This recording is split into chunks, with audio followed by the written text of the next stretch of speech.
Okay, hello everyone.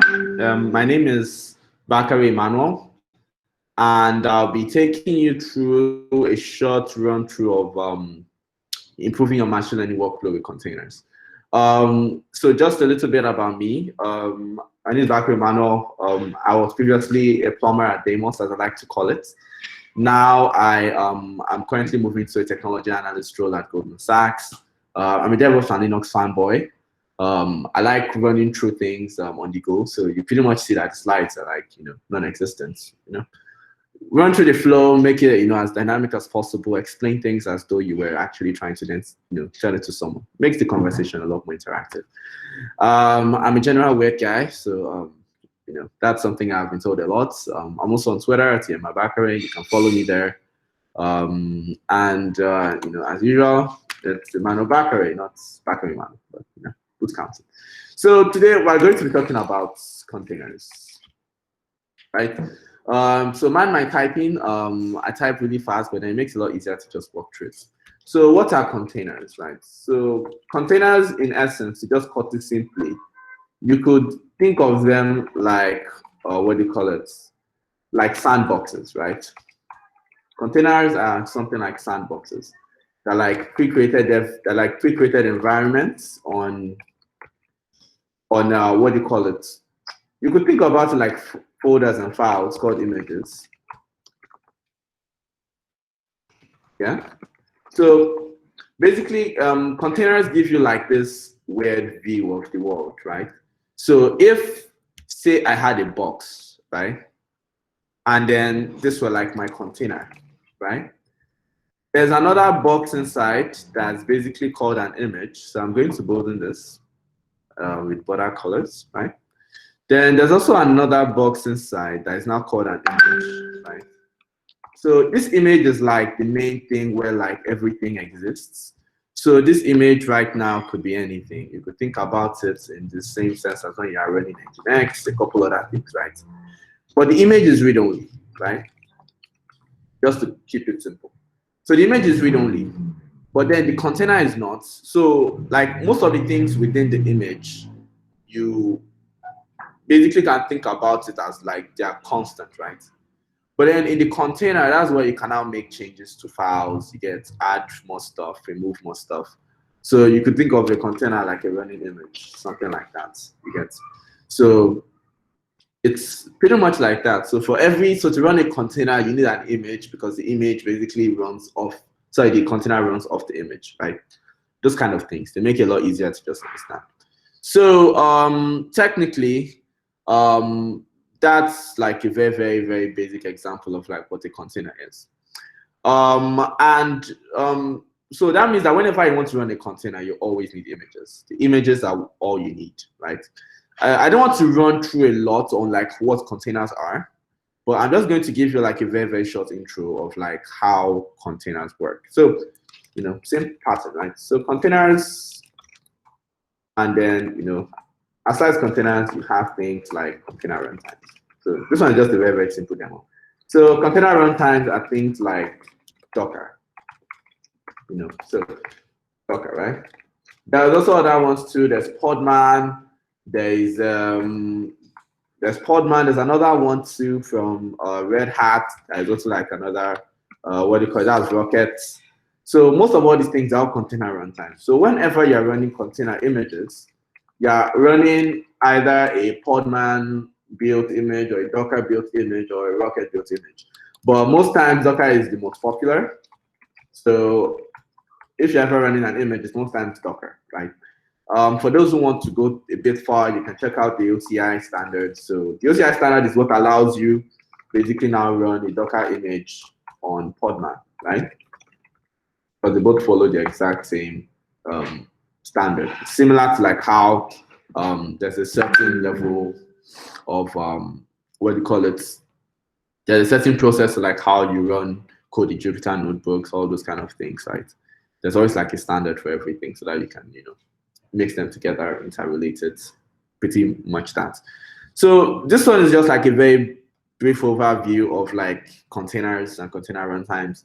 So Docker, on the other hand, so Docker is the most popular container runtime, right? It's the most popular container runtime. And I say most popular because whenever someone says containers, immediately first that comes to mind is Docker. Doesn't really matter. It's always Docker. And you see, Docker images, what do you call it? As I've said before, Docker images are still images, right? And images are still Linux file systems. They don't really change much. It's basically just always that, right? Although you can have Windows Docker images, it's not always Linux per se. So this should actually be like that optional question mark. Okay. So most times they're always like that. And the file systems are just folders and files, but more like operating system folders and files, but who's counting? So just run through a brief overview. That's all that makes images, right? They're just files. Let me give you an example, right? So if I come here right now, this is a Jupyter Docker Hub. So with Docker, you get Docker Hub. Docker Hub is like a place where you can come to see images, find out how to use them. Pretty simple, right? So I'm supposed to be explaining how to get your workflow up in maybe 2-3 minutes. So in this case right now, this is just a Jupyter notebook. You can find the Docker file here, which I'm going to explain in a bit. But you notice something called a base container, right? So I'm just going to walk through this in a bit, right? So images from images, and that is basically that, right? And all of that works. So in Docker, right, it's possible for you to basically take this, right? For this route right now, what we have here is that, oh wow, you can actually get a, okay, I think I'm just going to draw it again. So you run through this, right? You basically got a container, which is based off an image. But then I'm going to move the container part and I'm going to put an image. And then it's also then possible to then build an image within an image. So, so if I now build this properly, this is how it's going to look like. So what you find right now is that images are composed of other images, which is how Docker basically now, or how containers basically work, because yeah, like I said, they're just folders. So if I just create a new image from this image, there's already a base image. That base image is called Scratch. I'm just running through all of this so that for people who never have used containers, not Scratch as in the MIT stuff, Scratch as in the container on Docker. So this is it. So Scratch is Scratch. It's basically just nearly empty, or even nearly empty actually. You could check what's inside Scratch ideally, and you get it's pretty bland. But every image basically either comes from Scratch or from Basebox. Basebox is also another one, but I just want to keep it simple. So when you're building images, you're basically you're using a base image. You are installing stuff inside it. So things like other files, folders, your code, you could just add everything inside, then zip it together, and then you get another bigger image. And then, if I add this image, I could also then have another image that would not be inside this image. So, it's another hierarchy where I would just draw another big box and then I put image inside. So all these things that you see cascading, you see that they're layers of images, right? So that's where you now get layers, right? So if I come here, right, and I go to somewhere like this Jupyter Docker stacks, you'll notice here that I've got 50 layers, right? So these 50 layers are 50 things that are built on top of each other regarding things I've installed. It's not always directly images like this. This is a very, very, very oversimplified way to explain layers, but it's basically just explains how Docker image is built on top of each other, right? So I'm going to build in this again. Cool. So at the moment right now, I've basically just gone through an introduction to containers, right, that are running images. You can think about them that way. There are various container runtimes like Docker, Podman, Rocket. Docker is the most popular. And then you now have, because everyone knows Docker, you explain Docker, right? Docker images, layers, those kind of things. So these things don't really affect how you actually speed up building things with Docker, but at least they help simplify why you always have to put this from parts whenever you're trying to create a new Docker container. It's because to create a new image, you need an old image. Yes, so that's just how it works. Pretty simple. And then all the commands that you now run here, they're just from this base image. So if the base image has Python installed, you get Python installed with that base image. If you need to actually run Postgres and then the base image is running Postgres, then you get Postgres. And everything works like that. Cool. So to then start this off, so like in this case right now, I'm just basically going to now run through, okay, fine, all the talk, how to then use containers for training and testing models, etc. So I'm basically just going to run through something real short, just like so. Like I know a lot of people have had issues installing say PyTorch or C-based tools on ML, right? So sometimes you want to install it, you're seeing like some weird error, right? You want to install scikit-learn or something like that, and then you're seeing like various errors, right? So one of the problems is that various environments change, right? Me, I might be using a Mac. The Mac basically has a different ELF format. So ELF is like executable, linkable file, I think. I've actually forgotten that. So, Google a bit. Not like ELF as in like the mystical ELF. I mean, ELF is like software. So, yeah, executable and linkable format. So it's like a stuff where you just say, okay, fine, this is how this stuff is packaged so that it runs on this particular platform. It could be ARM, it could be x86, it could be macOS x86 or x64. I'm not sure which part you runs on sharp, but everything sharp runs like that. You get, and so for every time that you try to install something like that, you need to basically build for that particular kind of environment, right? Because if you build for Windows, you can't run on Windows as a binary. Like the binary is different from like running with say a compiler. Like now, if you are writing Python and then you go to Mac, you have the Python compiler for Mac, not like then the Python compiler for Mac now helps you run Python. That's how it works, right? So in this case right now, you get like different ELF formats for different OSs, right? So it becomes very hard to then test stuff because take for example, if I had a notebook, right? And on my notebook, I'm going to show you an example, right? I had like Boto 3 installed because I wanted to run something on there.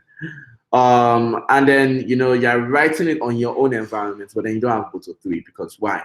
Like our environments are different, right? I run it on my local computer, and then it's not exactly the same process for you that might possibly not have it running on your computer. So this is where images and containers become handy, because like I said before, the images are kind of read-only and like they kind of just like fit every single thing inside. So if I have an image that has everything I need to run what I'm currently using, and then I now build an image for that, and then I now run a container on the image, because remember, containers are like running images to keep it simple. So if the container runs the image, and then the image has everything I need to run everything that might exist in that notebook, or to run that, what do you call it, to serve my models, or to test it, because most times like you can't test your models, right? You want to run CI to ensure that, okay, fine, like you made a change, you want to be sure that your accuracy is good, your losses are within like the recommended SLA range, depending on whether you have that, depends, but those kind of things, containers help you speed up that process so that you don't have to be explaining to this person, oh, for this PyTorch you need to install it this way, and then you now have like 100 Stack Overflow tabs because you're trying to figure stuff out. So that's where containers are handy, right? That's why containers are handy. So they're handy because they solve problems you don't have to, right? Although the person that probably compiles the container probably will have a hard time, but one person doing the work, you know, is now equal to 10 million people, you know, happy at home. And that's what you get when you actually then go to this Jupyter TensorFlow notebook or this Jupyter side, and then you see like 1 million plus downloads. You get this is 1 million plus people that have been saved from installing these things over and over and over again. And forget 1.3 gigabytes, it's like a ton of effort and time. That's, you know, pretty much saves a lot of work. 70.1 million. Again, that's a large number of people, and it shows how important it is. So to actually then get started, you know, on, you know, getting this going, because, you know, enough talk, like, you know, we don't really like you or your voice or whatever. So enough talk, you know, talk is cheap. So, you know, let's start, you know, the entire process, right? So to do this, I already put together like a small repo called PHP demo. My GitHub username is Tiama. For those who would ask what does Tiama mean, I actually cannot say because it's like my name, so just there. So this is like the demo link. At least my username is pretty simple, so that saves a lot of time. I'll center it because, you know, why not? And then, you know, make it a lot bigger because, you know, why not again? So Tiama PHP demo, it's pretty straightforward. And what exists in this repo is just a very simple introduction to like running, you know, like just trying to, you know, have your dev environment, your notebooks in Docker. So what this runs right now at the moment is it runs a data science notebook from Jupyter. So you can see that there's TensorFlow here. So depending on which notebook you want to run, you basically have like an array of them. You've got things on PySpark and Mesos. So Mesos is like for orchestration, various things like that. You've got things on R. So rather than, you know, installing R and getting the entire environment set up, you can just have the notebook image and then, you know, spin it up from there. Repo to Docker. This one is pretty straightforward. Just takes everything and then bundles it up together. MB viewer, depending on what you want to use that for, and Allspark. But in this case, I'm using the data science notebook because, you know, I just tried it out. And you can basically check where it's running from. So you can see that this was built from the SciPy notebook. Jupyter project basically runs this. They update it, so it's got support.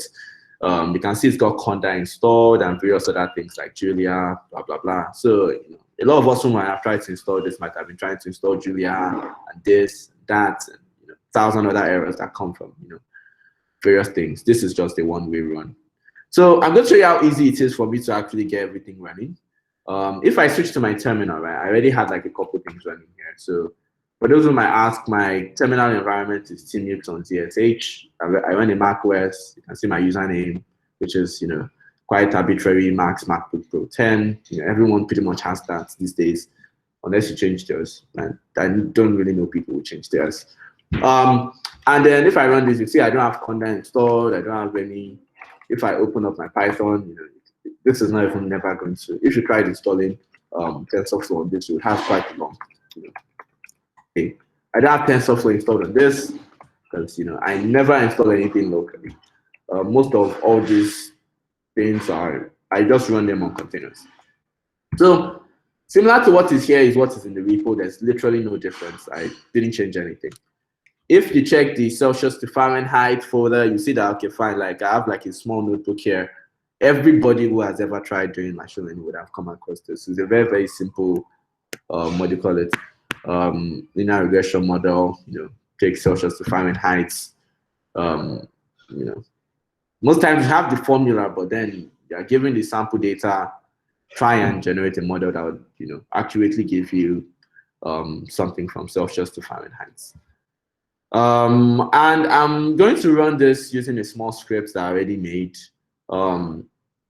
You don't actually need to run this, like use this or write any bash scripts. I just did all of this because, you know, it's fancy.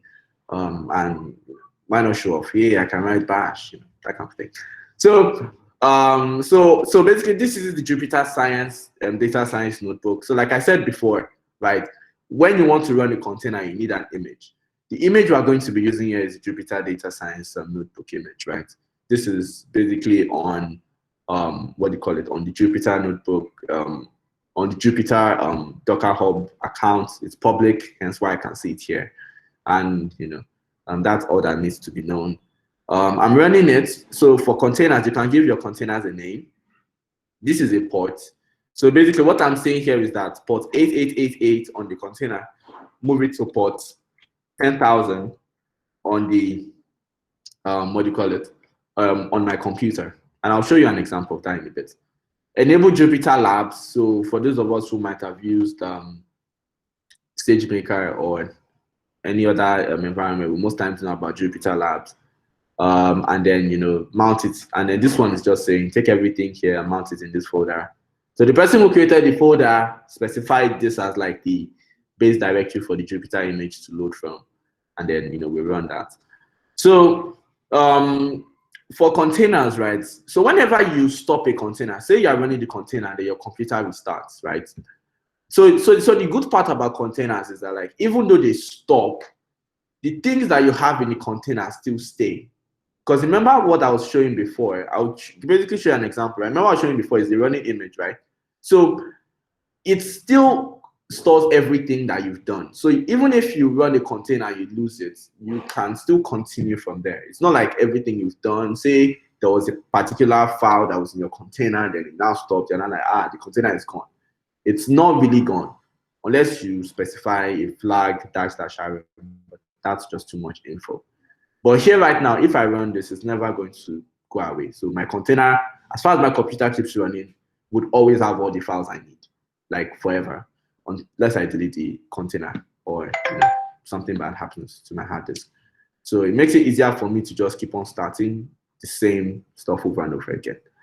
And as you notice here, right, this one is just basically like the name of this volume is basically mounting whatever is in this PH school demo folder into the container. So if so, I could use this container on another place, and I'll show you actually how to do that, like really simply. It's quite easy. So right now, what I'm going to do right now is I'm going to run sh. I'm going to be sure that I do not have any container running. So yeah, I did have that running, because test stuff before you actually push it online. So I'm going to remove the container, right? So this is how you get rid of the container. You remove it, and then from there, everything in it is gone. I didn't really have much in there. So I'm going to run, what do you call it? I'm going to run env.sh, which is what actually starts up the environment where the Jupyter Lab is. So here right now, I've got like this link open, right? So I made mine open on port 10,000, but then I'll change this to port 8888 now, just so that it correlates with everything that is running on the terminal. So I'm just going to change this real quick. Just going to move this from 10,000 to 8888. I'm going to save that. Then I'm going to then remove the previous container, because I don't want that to mess up anything. And then I'm going to run it again. So in this case right now, I've gotten like this entire thing loaded. And then I'm just going to push this in here. And I've gotten Julia installed here, I've gotten R installed here, I've gotten Python 2 installed here. Most other people might need more, but at this moment, that's all I need. So at the moment, this is me going from 0 to a full working Jupyter environment in a couple of seconds. Although it would have been minutes if I had waited for the image to download on the call, but it's still the same thing. So right now, right, this basically, this image doesn't have TensorFlow installed because, like I said before, it's running Julia. But I can always install it, and then I'm going to show you something really, really cool about this. So as you notice, right, like you might be thinking that if I'm writing or editing this in the container, right, doesn't that not mean that all the files that I have here are not going to reflect? Because most of us know that whenever we're writing Jupyter notebooks, they save to our computer, right? We don't need to manage saving it. So is this now not going to save on my computer? And the answer is that it's actually saving on your computer. So let me give you an example, right? So I'm running this again, right? So I'm just going to put something here like, echo, this saved, right? So, and this one right now, I've saved it, right? Because there's no whole year, right? Then I'm going to go back here to the second place, right? And then I'm just going to show like a very, very quick example that this actually saves. So if I were to cut this, right? And then, you've seen all of that. Then I just wanted to grep for like echo. Like you see that this is actually here. And this is not within the container. This is on my computer. I could actually change this right now. So this save, and you'd see this in the terminal. Right? And then when I come back here, and then I run this again, you see that it saves almost instantly. It's like I'm running it from my computer. Although I am running it from my computer, but it's running in a container. So it's pretty much like that. So what this basically shows is that and now you won't see it again. So this basically just takes you through a very, very short intro on how you can basically run everything on containers, right? Although there are some use cases where this container approach might be problematic. Like say you have a GPU, and then you basically want to utilize your GPU within your notebook. For people who run PyTorch, you sometimes or TensorFlow, sometimes that's really, really needed. But you can actually use your your GPUs within Docker. So you could take a quick Google search on how to do that. Like there are various approaches for it. So because Docker basically is still running on your computer, there are certain things they call your GPUs have certain files that work on them. On Windows, it might be a lot trickier, but on Linux, it's pretty straightforward. You can just literally just Google Docker attach GPU, and then you see a lot of it talks about how to do that. Even TensorFlow has official support for getting Docker installed and using it within the environment. So it's not like you're actually using anything. These are things that are very, very common, very, very straightforward. You can also check out PyTorch, because I know PyTorch soon is a bit problematic, but then it's not like the end of the world. You can also do that with PyTorch, you get. So, and there are various other articles that you could find. So it's not like it's that hard. These are just very, very, very straightforward problems, but it shows you how containers really do help accelerate your approach. Most of all these things are really novel. It's always there. So right now, I've been installing TensorFlow for a while now. I should have used the TensorFlow one, but it's still the same approach here. So I'm going to stop this just to be sure that I've not gotten into one of those loops where nothing is working. But yeah, so nothing was actually working. So now it's just installing TensorFlow. You really never tell the difference between the environment here and there. So while this is working, I'm also going to try and take another intro into basically just talking about a couple of things that people most times find hard. And what do people most times find hard? Deploying and testing models. So by testing models, I mean inference, right? You basically already have your training data sets, and then you also then have your testing data sets. You have both of them side by side. You've already done most of your training, or you've spent a couple hours training, or you've spent a couple hours trying to get someone's environment up so that they can run your models and train on it. And then you've got this or that, and then the person is running Windows. So I really despise Windows a lot. Not typically, it just makes workflows a lot hard, especially when you're dealing with cross-platform software. It's very, very, very hard to get stuff working, especially if they're C-based. It just makes life very, very hard for you. Things like OpenCV, oh my God, compiling OpenCV on Windows can be the end of your life. Literally, you can pretty much just give up on life and go back home. So, so why am I here? Because sorry, I'm here because one, deploying models shouldn't be hard. Deploying models shouldn't be hard, right? You shouldn't spend hours trying to figure out how to get all these things working. 2, testing models shouldn't be hard. You could run it on SageMaker, but then when you're running these things locally, because not all of us have access to AWS or can pay the bills, you know, it's a lot of drama. Not all of us have access to like large internet, because SageMaker too can consume quite some internet. I'm running on like very, very fast internet. I think that's what's helping me here. If not, I've been solving, you know, and my internet bill would have been, you know, laughing, that kind of thing. So it shouldn't be hard, right? You know, and running, you know, and saving, you know, and managing your normal workflow shouldn't be hard. I shouldn't have to think twice about how to run it if I'm doing something like changing my OS, getting a new PC, right? Or, you know, or what was he starting and, you know, what was he starting and there's no internet.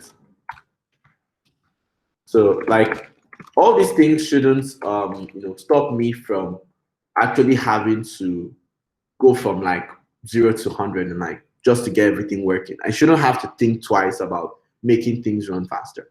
Containers make things run a lot faster. You know, it's not a joke that they're actually quite popular for accelerating deployments. They basically changed how people viewed software, how people viewed environments. Like even that, like things called 12-factor software, 12-factor applications. So you can really take a look at this, like 12-factor applications, which no, that was the wrong tab. So like 12-factor applications, right? Like they basically just like cover like a very, very large part of it regarding like how people view and set up the applications to manage things. Things like explicitly isolating dependencies, things like what do you call it, storing configuring the environments, things like what do you call it, running processes as one or more port bindings, because you know in a container, unless you explicitly specify a port that you want to expose, it basically stays hidden. So you never have to think about, oh, I opened this, I forgot this, right? Containers basically improved a lot of this, right? They basically improved logs as different streams, because by default, your logs are streams, right? They show in your terminal. You don't save them to a file. You could save them to a file, but then you have to explicitly do that. And various other things like that, right? They improved like the workflow environment. So things like that, containers basically help with this, right? And most times I always like to talk about it because, you know, SageMaker is like a very, very popular one. SageMaker, it's basically like, what do you call it? ML on the cloud, right? A couple others like Google Cloud, their platform, and like others, but SageMaker is one I'm talking about today.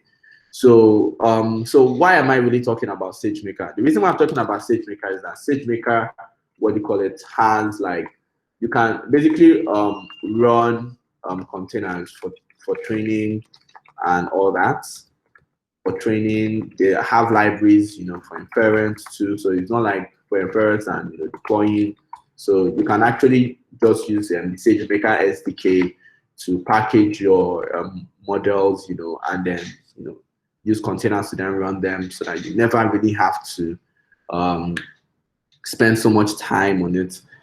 For those of us who might actually want to do this, there was a very, very nice article from Zalando a couple days ago on SageMaker and running SageMaker on containers. Let me try and find that. Okay, no, I can't find it now, but I would like include it in the slides, like maybe after. Like they had a very, let me just check that tech blog, because it's quite was something that came up like quite recently. Where is it? Where is it? Where is it? Okay, no, I can't really find it now, but when I do, I would definitely. Oh yeah, I think this is it. So I think this is it. No, I'm not sure whether this is it, but I shall find it though and send that in the link. Most of all these things like that, they make it a lot easier. So I'm just going to take a quick hit at this to see whether it's done. Okay, no, it's still installing, but you get the idea. So right now, so SageMaker is like a completely managed environment, so you can add GPUs to your environments. All of this runs on EC2, cost savings, elastic stuff like that. Most of all these things, I'm not going to bore you with them. You can basically do your what do you call it, labeling data sets and everything here, similar to like how you have like AutoML, some similar workflow, not like exactly the same, but you can think about it that way. You can deploy your custom algorithms, you can tune your hyperparameters, you can do a lot of things. So, but here I'm just going to take you through a very, very simple stuff, which is just building and running your models in containers. So I already had Jupyter Lab installed here, right? I'm going to reload this page so that I can just show you how I got all of this working like from like scratch. SageMaker has a container SDK that they so you could check it out. There's quite a lot of things that SageMaker does, but they have quite a lot. They have like pre-built like Docker images for these kind of things. You can use this, or like this is for scikits. They've got others for like deep learning, so things like TensorFlow, PyTorch, everything is already packaged there.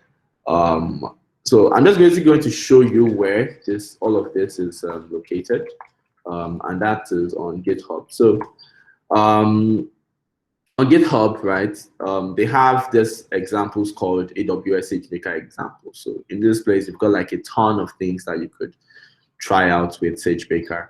But then the one I'm going to is the advanced functionality one, which is on custom training containers, right? Because this is what we're trying to do, right?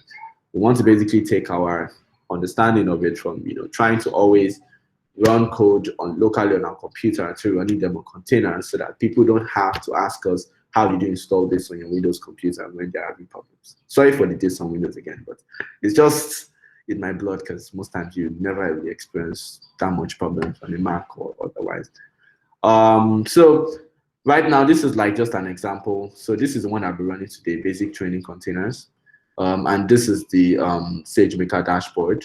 To do this, I open Jupyter Labs, which I showed you before. So this is basically then going to take me to a Jupyter notebook, where I would then have access to like most of the services that already come pre-installed on a SageMaker Jupyter environment. So internet's a bit slow, but it's working. So that should be up in about a bit.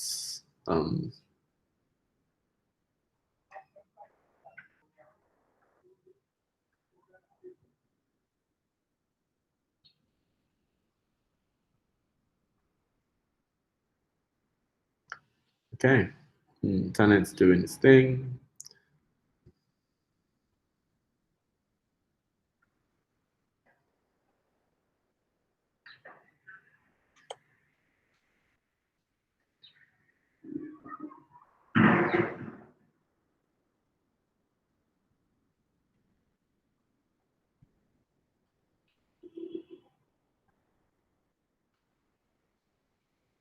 Okay, so now it's loaded. So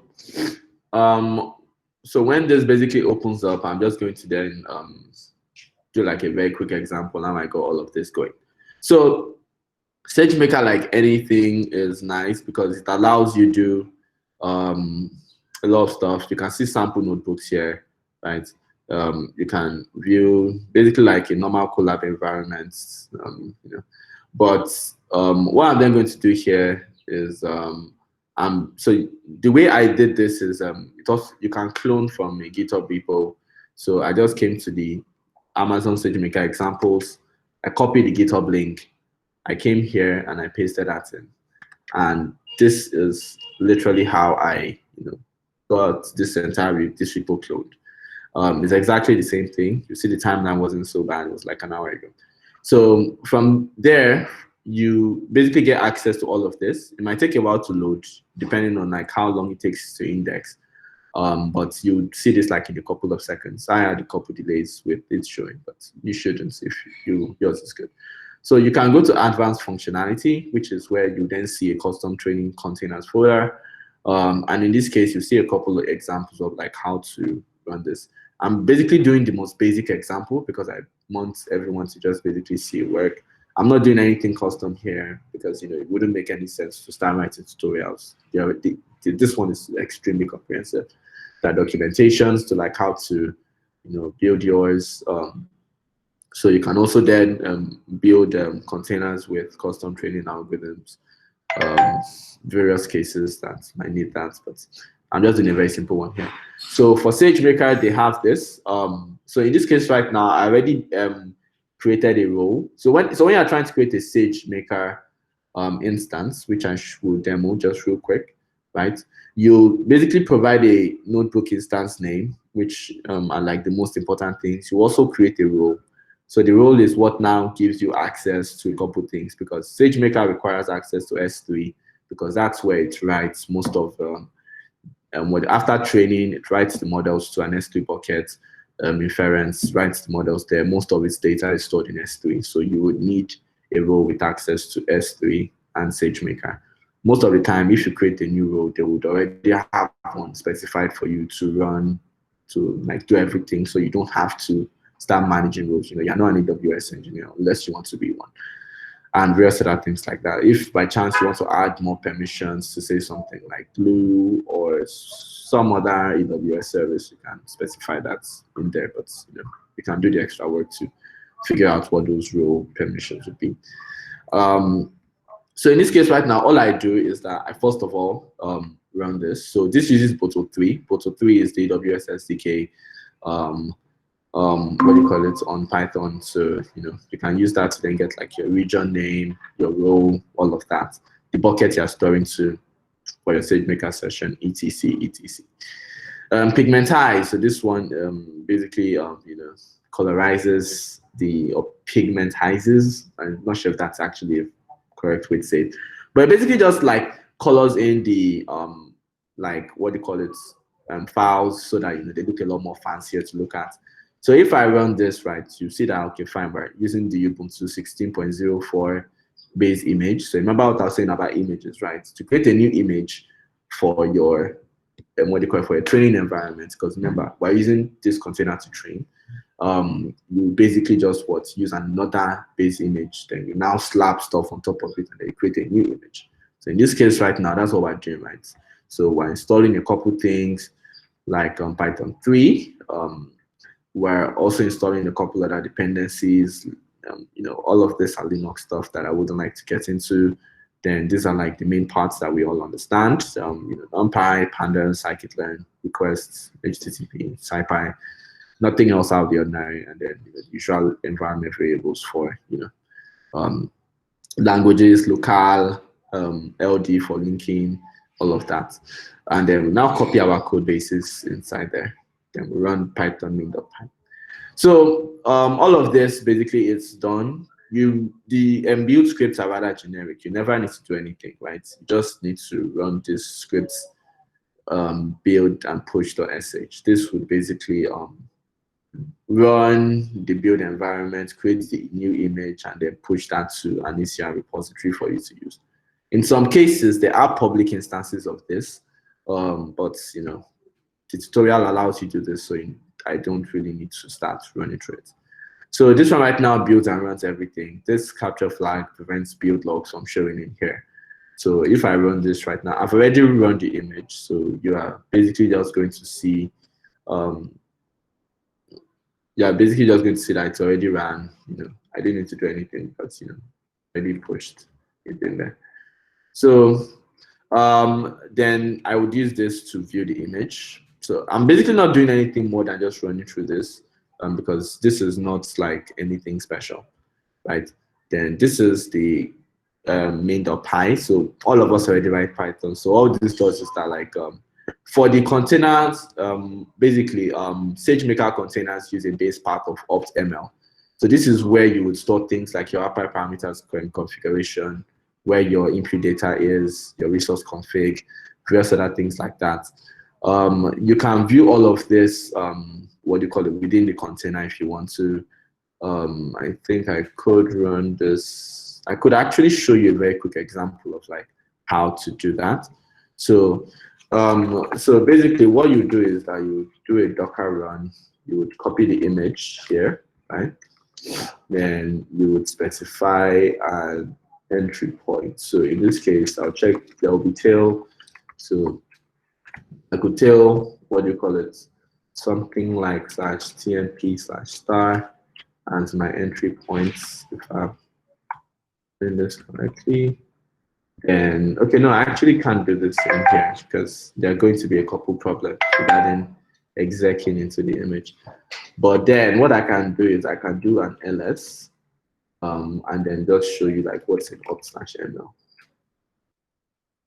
So this one right now should, oh yeah, forgot the ampersand. So missing required argument train. So when it's running this, it needs a parameter called train. But rather, like, I actually don't need to do this because it's the container already prints it out. Actually, I forgot to note that. So at the end of it, or when you're actually now trying to train, print out everything that is in the folder. So I do actually need to do that. So this is the URI. This is my account ID. This is the name of the container, and then the tag is latest, right? So you're not going to train a real model, as you said here. It's just configurations, and it just does like a dummy loop. If you wanted to do the training, you can always do that, pretty much. So this is basically just like the entry point, which is in docker main.py. You can edit this if you want to do something a lot more. This is in code main.py. So this is what we copied in when we were building the image. So this has like everything. You can specify your epochs. You can change all of this, mount it in if you need to. And then, you know, so this basically runs 5 epochs, you know, then it exits. On exits, it basically saves everything to the S3 buckets. As I've said before, it saves everything there. And then, what do you call it? It's when you're trying to then start it off, it runs train. So nothing else that is too fancy. This one is the signal handler, doesn't really do much.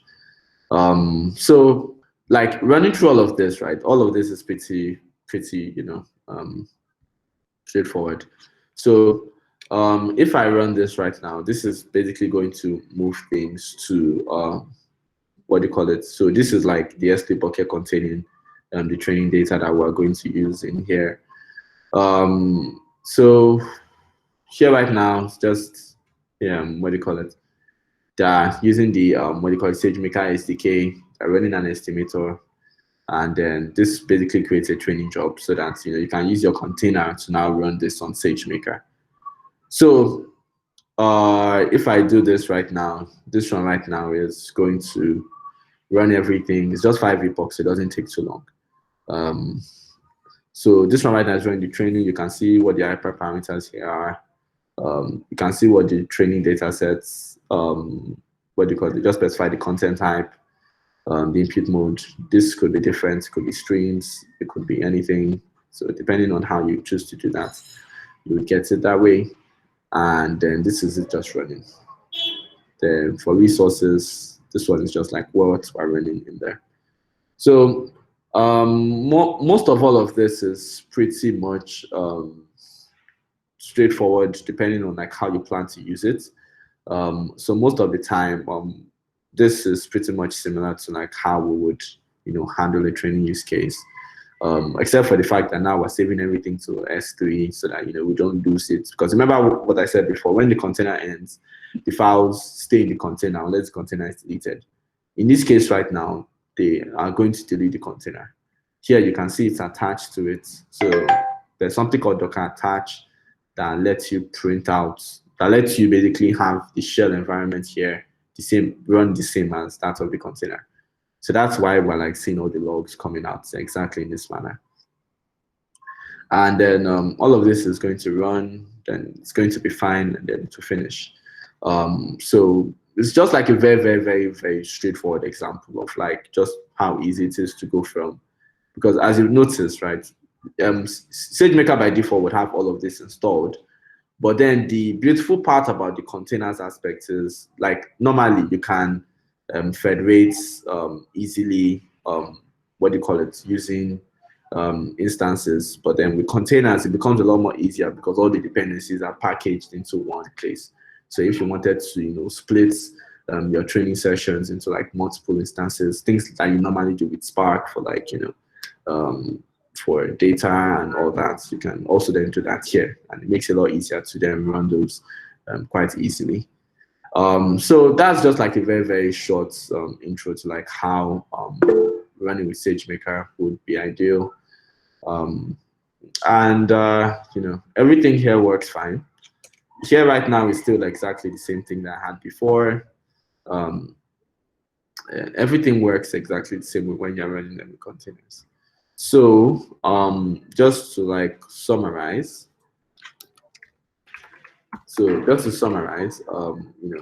Containers is out what do you call it, workflows and stress when setting up in your environment. Right? They make it easier to move loads across different places. To move your notebooks without stress across different environments.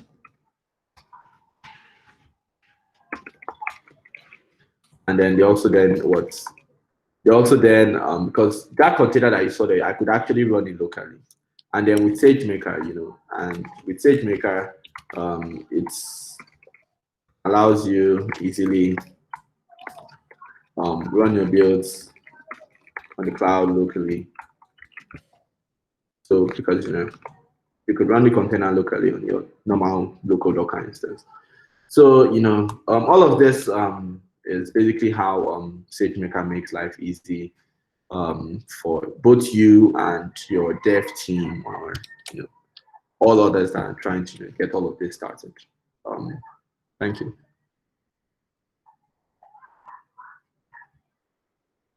Okay, you there? Yeah, this is great. Awesome. Hi, Steven. Awesome. Yeah, did your experiment run? The Jupyter, that's on one SageMaker. Yes. Like it's still running, so like it's actually done. Training's completed. I could go to the S3 bucket now and show you that really quick, so that you just see where everything is. So from here right now, so because it's basically in this bucket, right? After training, when you're now deploying, right? You can also now deploy from here, right? You can just grab your models from here and then just ship them out. You get? Oh, okay. Oh, okay. Yes, you get. So it's not like running it without containers would actually stop this from happening. You can do this without containers, but the ease of just starting and running everything, because as you notice, I didn't do anything installing this, installing that. Like most times, like each first line, you have like 100 things installed, right?